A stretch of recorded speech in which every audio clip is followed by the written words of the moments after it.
찬송가 314장 찬양 드리겠습니다.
수의 반환을 보여드리겠습니다.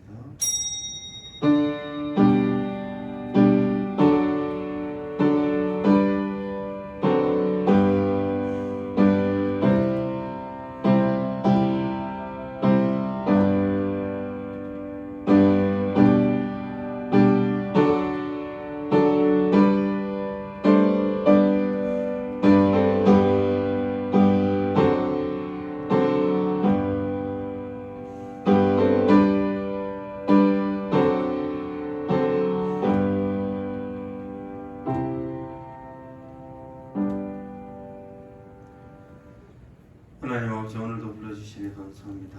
주의 생명의 말씀 가운데 다시 한번 하나님의 은혜로 충만케 되며 회복되며 또한 일주일을 살아갈 능력 더하여 주옵소서.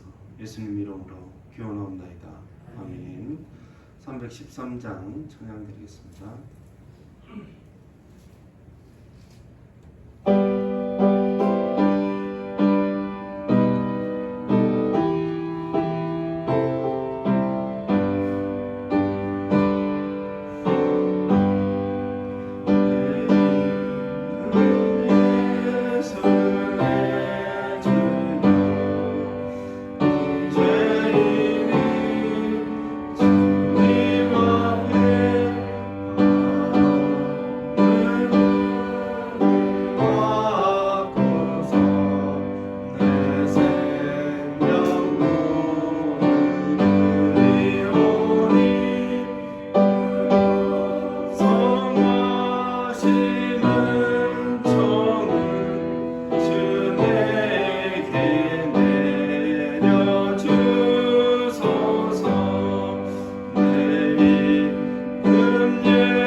평안의 은혜를 붙들어 주십시오. 우리 주여 한번 부르고 기도하도록 하겠습니다. 주여 하나님 아버지, 오늘도 하나님 부족한 약한 자들을 불러주시니 감사드립니다. 오늘 동안도 하나님 은혜 가운데 살았습니다. 우리의 삶들을 돌아봐 인생의 전환과 정욕과 욕심을 성욕 가운데 하나님 살았음을 고백합니다. 하나님 감사하여 주시옵소서. 우리의 입술과 우리의 생각, 우리의 마음 가운데 하나님 도우시기 원합니다.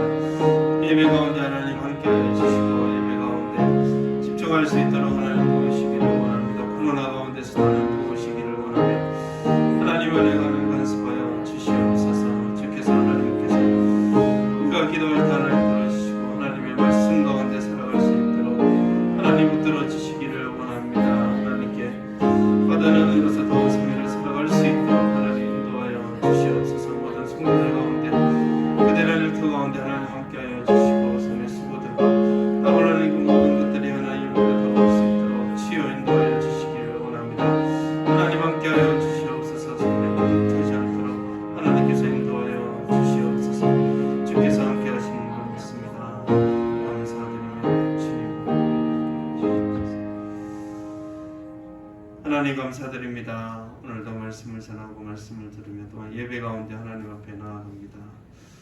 하나님 은혜 내려주시고 하나님 세상이 줄 수 없는 평안을 내려 주시옵소서.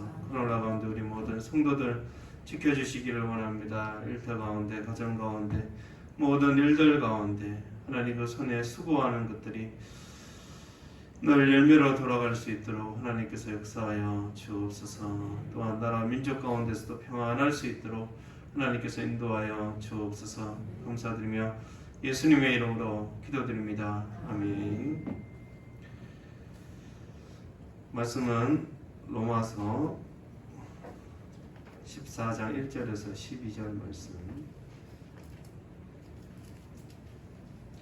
로마서 14장 1절에서 12절 말씀 한 절씩 기도하시겠습니다.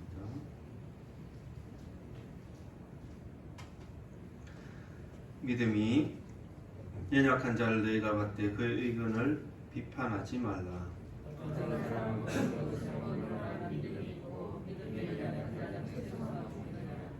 먹는 자는 먹지 않는 자를 업신여기지 말고 먹지 않는 자는 먹는 자를 비판하지 말라. 이는 하나님이 그를 받으셨습니다.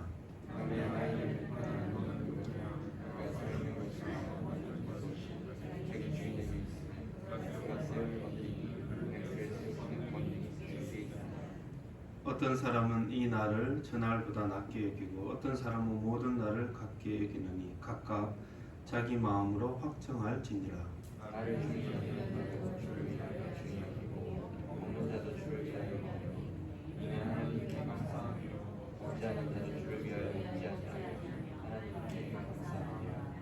우리 중에 누구든지 자기를 위하여 사는 자가 없고 자기를 위하여 죽는 자도 없도다. 우리가 살아서 주를 위하여 살고 죽어도 주를 위하여 죽나니 그러므로 사나 죽으나 우리가 죽을 것이다. 이를 위하여 그리스도께서 죽었다가 다시 살아나셨으니 곧 죽은 자와 산 자의 주가 되려 하심이라. 우리가 어찌하여 내 형제를 비난하느냐 어찌하여 내 형제를 없애느냐 우리가 다 하나님의 선대하되 우리가 기록되었으되 주께서 이르시되 내가 살았노니 모든 무릎이 내게 꿇을 것이요 모든 혀가 하나님께 자백하리라 하셨느니라. 그러므로 우리가 사람이 자기 일을 하나님께 직구하리라. 아멘. 난 누구냐라는 제목으로 하나님 말씀 전하도록 하겠습니다. 우리 옆 사람과 한번 인사하겠습니다. 사랑합니다.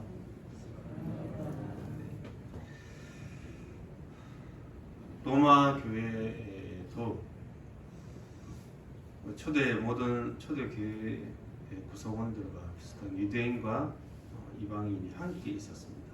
그래서 몇 가지 문제점들이 일어났죠. 로마 교회에서는 하나됨을 막는 몇 가지가 있습니다. 그 중에 먹는 것과 날에 대한 문제가 있습니다. 1절에 바울은 믿음이 약한 자들을 받아들일 것을 권면하는데 특별히 그 생각을 시비거리로 삼지 말라고 말씀하면서 어떤 사람은 모든 것을 먹을 만한 믿음이 있고 또 믿음이 연약한 사람은 채소만 먹는다 이렇게 이야기를 합니다. 이게 믿음에 대한 문제인 거죠. 이 단순히 다이어트 문제가 아니라 먹고 마시는 것이 기호의 문제가 아니라 하나의 살짝 영적인 문제로 지금 이야기를 하고 있는 것입니다. 왜냐하면 그 당시 시장에 파는 고기는 우상에게 바쳐진 것이고 또 그것을 먹으면 우상에게 전하는 것과 같지 않냐 이렇게 생각하는 사람들은 먹지 않았고 채소만 먹었죠. 그리고 특별히 유대인들 중에 그리스도인이 된 사람들은 부정한 동물을 또 먹지 않으려고 했습니다. 특별히 돼지고기 같은 거 예수를 믿었음에도 불구하고 왜냐하면 이 부정한 동물에 대한 부분들은 이미 모세 때부터 1000년 이상을 지키고 있었기 때문에 나 예수 믿었습니다. 이제 돼지고기 안 먹습니다. 이게 삶의 방식 자체가 돼지고기를 먹으면 토하는 사람들인 거예요. 단순히 먹으면 되지 뭐 맛있는데 이런 식이 아닌 거죠. 이 사람들은 부정하다 생각하는 것이 각인되어 있었습니다. 그래서 먹으면 토할 정도의 어떤 사람들인 거죠. 그래서 그것을 먹지 않으려고 했습니다. 근데 그건 상관이 없습니다. 먹든 먹지 않든지. 근데 하나님께서 모든 것을 만들었고 먹을 자유가 있으며 우상은 모형일 뿐이고 뭐 허상이고 없는 것인데 그래서 너무 예민하게 생각하지 말고 다 먹어도 된다. 얼마나 맛있는데 돼지고기 맛있지 않습니까? 맛있게 먹고 그냥 감사하면 되지. 이렇게 생각한 사람들은 그냥 먹은 거죠. 누가 맞을까요? 둘 다 틀리지 않습니다. 그래서 서로의 의견을 받아주어야 하는데 둘 다 틀린 것이 아닌데 문제는 무엇이냐면 서로 옳다고 생각하고 먹는 사람은 먹는 대로 안 먹는 사람은 안 먹는 대로 신앙생활을 하면 될 텐데 업신여기고 비판했습니다. 먹는 자들은 먹지 않는 자들을 업신여겼죠. 아유 내가 성숙하니까 참지 생각하면서 나는 먹지만 쟤네들은 먹지도 못하는 저런 미성숙한 하나님께서 천지를 창조하시고 모든 것을 먹을 수 있도록 창조하셨는데 아유 저런 지식이 없으니 저렇게 이게 채소만 먹지 이렇게 업신여겼죠. 또 먹지 않는 사람들은 먹는 자들을 비판했습니다. 저거 자유가 아니고 방종 아닌가? 이렇게 생각하면서 저거 죄인데 이렇게 생각한 거죠. 그래서 서로 헐뜯었습니다. 그래서 내가 먹고 당신은 틀렸고 아니야 당신이 틀렸고 내가 먹고 이렇게 비난하고 비판을 했었습니다. 그래서 1절에 믿음이 연약한 자를 너희가 받되라고 이야기하면서 2절에 어떤 사람은 모든 것을 먹을 만한 믿음이 있고 믿음이 연약한 자는 채소만 먹는다 이렇게 이야기를 하기에 바울은 모든 것을 먹을 수 있는 믿음이 있는 성숙한 사람의 편에서 이야기를 하는 것 같지만 어쨌든 모두를 하나님께서 받으셨습니다. 3절에 보면 먹는 자든 먹지 않는 자든 이는 하나님이 다 받으셨습니다. 그러니까 먹는 것으로 다투지 말라고 이야기를 하는 것이죠. 4절 같이 한번 읽어보겠습니다. 시작. 남의 아이를 비판하는 것은 누구냐? 그가 서 있는 것이나 넘어지는 것이 자기 주인에게 있음에 그가 세움을 받으리니 이는 그를 세우시는 권능이 주께 있습니다. 아멘. 다른 사람을 비판하고 업신여기는 것은 그를 서거나 넘어지게 하는 것이 그 권능이 주께 있는데 비판하고 업신여긴다는 것은 자신이 주의 행세를 하고 있는 것입니다. 우리는 서로 주인이 아니라 너는 나의 주인, 서로 종이 서로 섬기는 형제들인 거죠. 우리의 주인은 하나님이십니다. 주님이죠. 우리는 그분의 자녀이며 그리고 또한 순종의 차원에서 우리는 하나님 앞에서 모두 그분의 종인 것입니다. 그러니까 종들끼리 중요한 말씀도 어기는 것도 아닌데 비판하고 업신여기는 것은 스스로를 주인인 것처럼 행동하는 것이며 그런 권한은 하나님께 있는 것입니다. 너무 큰 마음을 높이는 것이며 그것은 하나의 교만함이며 거만한 마음이라는 것을 바울은 말씀하고 있는 것입니다. 우리가 비판함으로 그를 넘어뜨린다면 우리는 죄를 범하는 것이죠. 먹고 안 먹어서 어떤 사람이 실족하는 것이 아니라 먹고 안 먹는 것으로 인하여서 비판하고 업신여기기 때문에 실족하는 것이라고 바울은 분명하게 이야기합니다. 그래서 예수님께서도 누가복음 7장 1절에서 2절 말씀을 보면 함께 읽겠습니다. 시작. 예수께서 제자들에게 이르시되 실족하게 하는 것이 없을 수는 없으나 그렇게 하게 하는 자에게는 화로다. 그가 이 작은 자 중에 하나를 실족하게 할진대 차라리 인자맷돌이 그 목에 매어 바다에 던져지는 것이 나으니라. 그러니까 이 작은 자 중 하나, 많지도 않습니다. 이 작은 자 중에 하나도 분명히 실족하지 않도록 힘써야 된다. 우리가 살아가면서 실족하지 않을 수는 없으나 현실적인 부분들이 있지만 그럼에도 불구하고 작은 자 중 하나도 실족하지 않도록 해야 된다. 그래서 바울은 고린도전서 8장 13절에 이렇게 이야기했습니다. 같이 읽겠습니다. 그러므로 만일 음식이 내 형제를 실족하게 한다면 나는 영원히 고기를 먹지 아니하여 내 형제를 실족하지 않게 하리라. 아멘. 이 작은 자 중 하나, 그리고 어쩌면 그를 위해 영원히 고기를 먹지 않겠다. 이 형제를 위해서 내가 이 정도는 하겠다. 어쩌면 우리는 반대로 할지도 몰라요. 나는 고기를 먹어야 되는데 작은 자쯤이야 이렇게 생각하는데 하나님의 말씀은 그렇지 않다. 우리 형제인데 다시 한번 생각해라. 다시 한번 진지하게 나에게 나의 자유가 있다고 해서 그것을 마음대로 써먹는 것이 아니라 우리가 한 몸을 이룬 형제이기 때문에 형제를 신경 쓰며 형제들의 눈치를 보는 게 교회입니다. 교회는 쓸데없는 거 눈치 보는 것이 아니라 다른 형제들이 신앙생활을 잘 할 수 있는지 못할 수 있는지 내 행동에 대해서 스스로 눈치를 보는 것입니다. 우리의 믿음이 성숙되었다고 생각한다면 본인 스스로 교만이 아니라 내가 신앙 경륜이 많고 내가 또 직분도 있고 내가 좀 더 이제 다른 사람들을 돌아봐야 되겠다 이렇게 생각하시는 분들은 믿음이 연약한 자들을 받아주셔야 됩니다. 이야기를 들어주시고 그의 신앙이 좀 부족하고 주일날 좀 늦게 오기도 하고 헌금을 좀 안 내기도 하고 11조 좀 반만 내기도 하고 그렇더라도 그 사람을 좀 받아줘야 합니다. 믿음이 성숙한 사람이 안 받아주면 누가 받아주겠습니까? 신앙의 경륜이 많으신 분이 너그럽게 받아주지 않으면 누가 받아줄까요? 새신자가 받아줄까요? 그래 괜찮아. 더 이상하지 않습니까? 신앙의 경륜이 많으면 많을수록 그리고 더 성숙할수록 우리가 처음 온 성도들 이제 적응하고자 하는 사람들 그런 신앙의 후배들의 그런 말과 행동들을 좀 받아주고 또 서로의 신앙을 존중하고 배려하는 우리 교회가 되기를 주의 이름으로 축원합니다. 또한 먹는 것에 대한 문제와 함께 날에 대한 문제가 있었습니다. 5절 함께 읽겠습니다. 시작. 어떤 사람은 이 날을 전날보다 낮게 여기고 어떤 사람은 모든 날을 같게 여기느니 각각 자기 마음으로 합청할지니라. 아멘. 먹는 것에 있어서 날에 대한 문제도 있었습니다. 이것도 굉장히 쉽지는 않았습니다. 유대인으로서 예수를 믿는 사람은 여전히 안식일을 중요하게 생각했을 겁니다. 이게 언제 동안 지킵니까?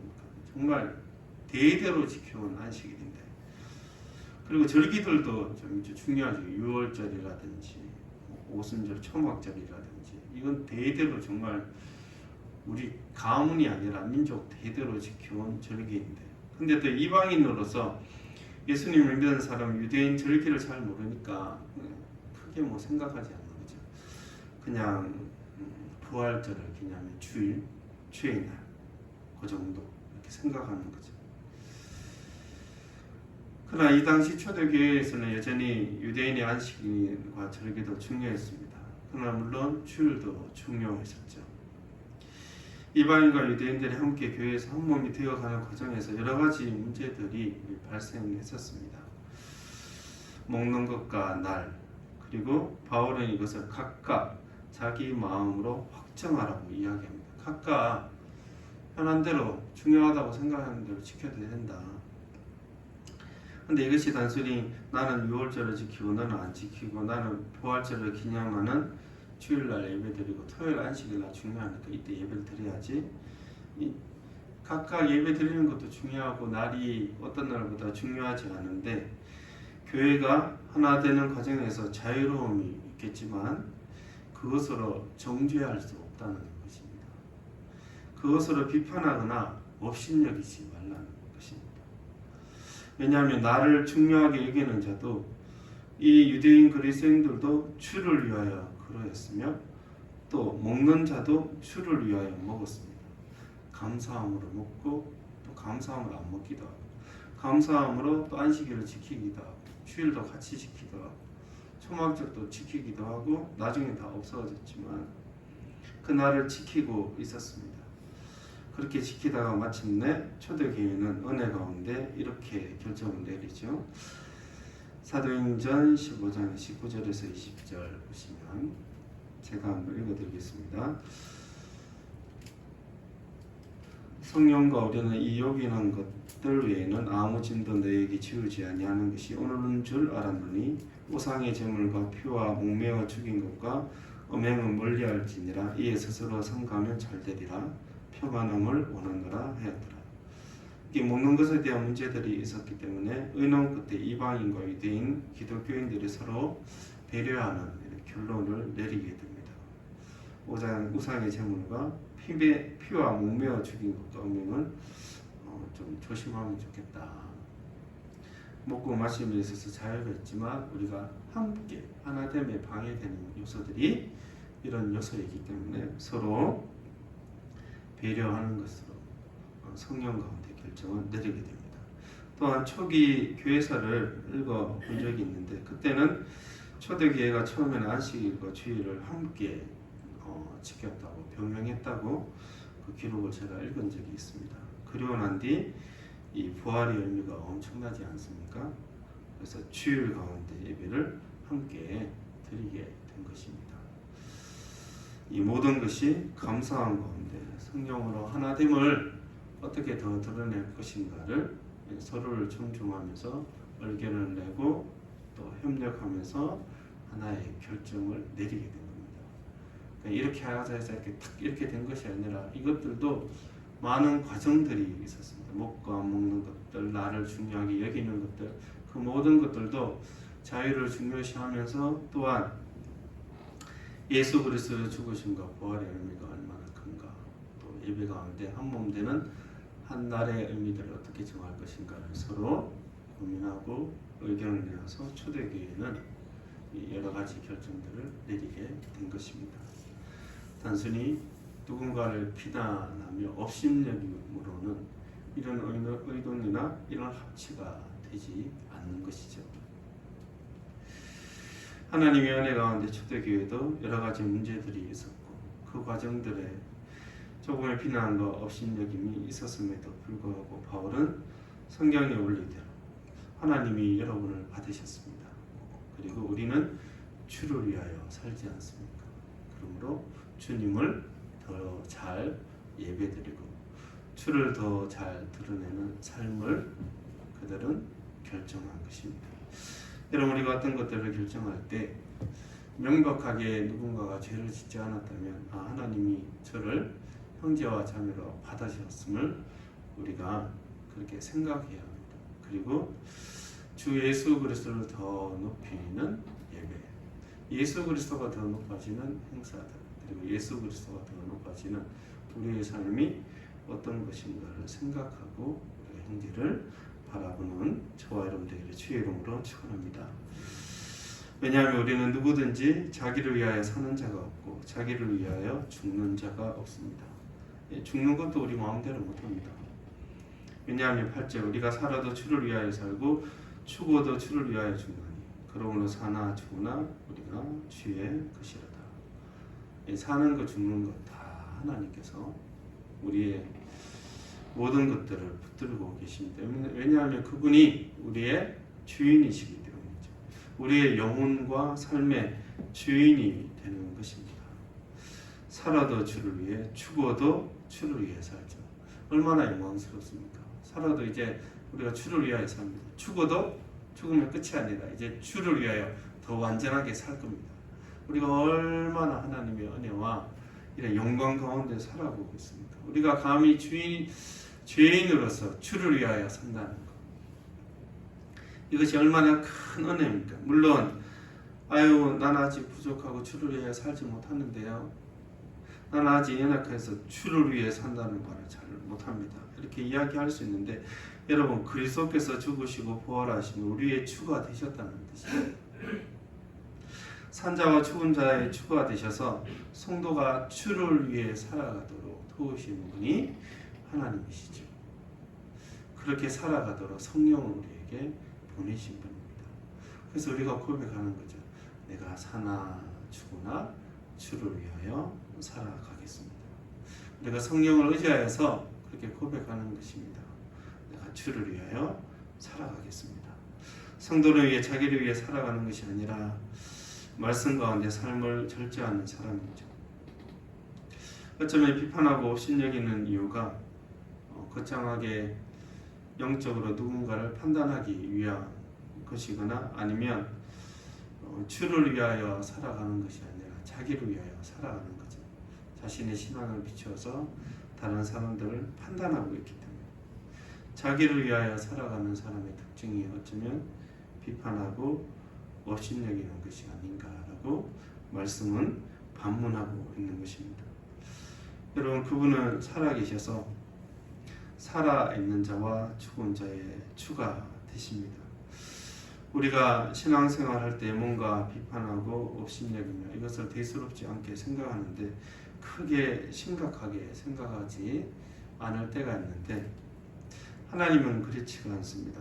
10절에 보시면 네가 어찌하여 네 형제를 비판하느냐, 어찌하여 네 형제를 업신여기느냐, 우리가 다 하나님의 심판 앞에 서리라. 11절 12절 같이 읽겠습니다. 시작. 기록되었으되 주께서 이르시되 내가 살았노니 모든 무릎이 내게 꿇을 것이요 모든 혀가 하나님께 자백하리라 하였느니라. 이러므로 우리 각 사람이 자기 일을 하나님께 직구하리라. 아멘. 이사야 45장 23절에 인용한 것인데, 이것은 사실 하나의 큰 두려움이죠. 우리가 구원은 믿음으로 얻는다는 것을 알고 있습니다. 그런데 우리의 삶에 대해서 어떻게 살았는지에 대해서는 하나님 앞에 모든 것을 아랜다고 바울은 말씀하고 있죠. 내가 살았노니 모든 무릎이 내게 무릎 꿇고 모든 혀가 자백할 것이다. 우리가 각각 한 사람 한 사람 자기 일을 하나님 앞에 사실대로 말해야 합니다. 우리 막 같이 이야기하면 이야기하고 끝나면 될 텐데, 하나님 앞에, 이 전능하신 하나님 앞에 한 사람 한 사람 나서서 이렇게 얘기하는 거죠. 내가 어떻게 했습니다. 어떻게 했습니다. 이게 얼마나 두려움과 부끄러움이 있겠습니까? 도매금으로 막 하면 살짝 몰래 목소리 낮춰서 이렇게 살짝 빠지면 될 텐데, 그게 안 되는 거죠. 각각 한 사람 한 사람 그렇게 할 수밖에 없는 거예요. 우리 각각 다른 사람, 특히 형제를 비난하고 업신여기고 그를 웃음거리로 만들었던 일과 이유 없이 조롱했던 모든 것들을 우리 스스로 자백해야 합니다. 막 얘기하는데 옆에 그 사람이 있어. 저놈이 나를 사랑한다고 했는데 아니었구나. 그 마음으로 다 얘기하는 거예요. 얼마나 두려움과 부끄러움이 있습니까? 다 이렇게 얘기하는 거죠. 모든 악한 말과 행동들을 하나님 앞에 공개적으로 사실대로 이야기하게 될 것입니다. 그러니까 이야기하는 거죠. 어찌하여 네 형제를 비판하느냐, 어찌하여 내 형제를 업신여기느냐. 그들을 칭찬하고 뒤에서 욕했던 것들이 숨기지 못할 것입니다. 물론 누군가가 잘못을 했다면 가서 이야기하는 거죠. 그 사실만. 그때 거짓말을 한 것 같은데 이게 심각한 것이면 가서 이야기를 해야 되죠. 다른 공동체에 영향을 미칠 것이면 성숙한 분이 가서 온유하게 조용히 권면하라고 성경은 이야기하고 있습니다. 근데 비판과 업신여기는 것은 다른 차원인 거죠. 잘못도 없는데 그 잘못을 크게 여겨서 수근수근거리고 그 사람을 고립시키고 그 사람의 명예를 실추시키는 것이 비난과 업신여기는 것입니다.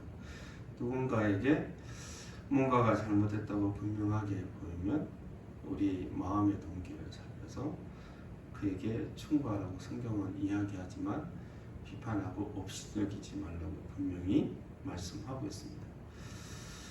높은 마음과 그의 믿음을 무시하는 태도는 하나님께서 경계하라고 말씀하고 계시는 것입니다. 우리가 바라보고 있는 이 사람들, 우리 장로님, 권사님, 청년들도 몇 분 계시고 우리 교육자들 다들 바라보면서 우리는 예수 그리스도의 피로 구원을 얻은 우리 형제와 자매임을 우리 서로 알고 인정하고 비판하거나 업신여기지 말고 피차 겸손함으로 때로는 사랑 가운데 권면하면서 서로 세우는 저와 여러분 되기를 주의 이름으로 축원합니다. 기도하겠습니다.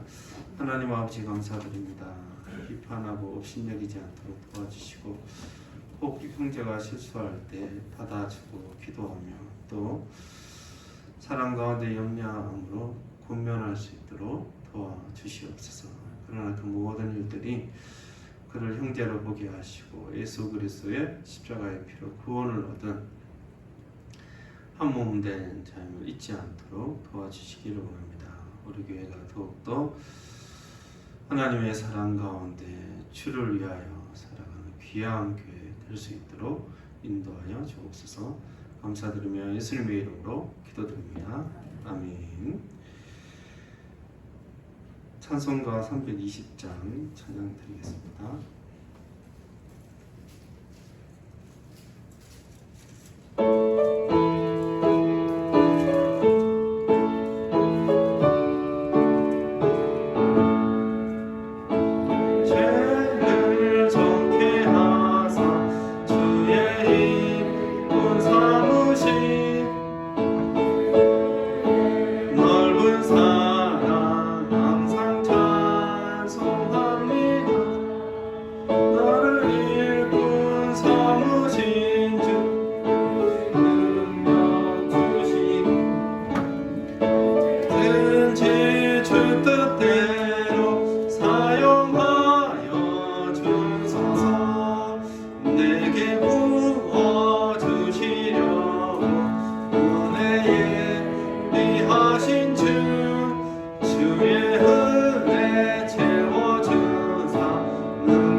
연금 주께 주의 몸된 교회를 위하여 귀하게 사용되게 하여 주옵소서. 우리의 것들을 드릴 때 또한 하나님께서 주시는 일용할 양식들로 풍성할 수 있도록 하나님께서 역사하여 주옵소서. 지금 우리 주 예수 그리스도의 은혜와 하나님의 크신 사랑과 성령의 교통하심이 주를 위하여 형제를 바라보며 사랑함으로 권면하며 주의 몸된 교회를 세우기를 원하는 모든 성도들의 심령 가운데 지금부터 영원토록 함께 계실지어다.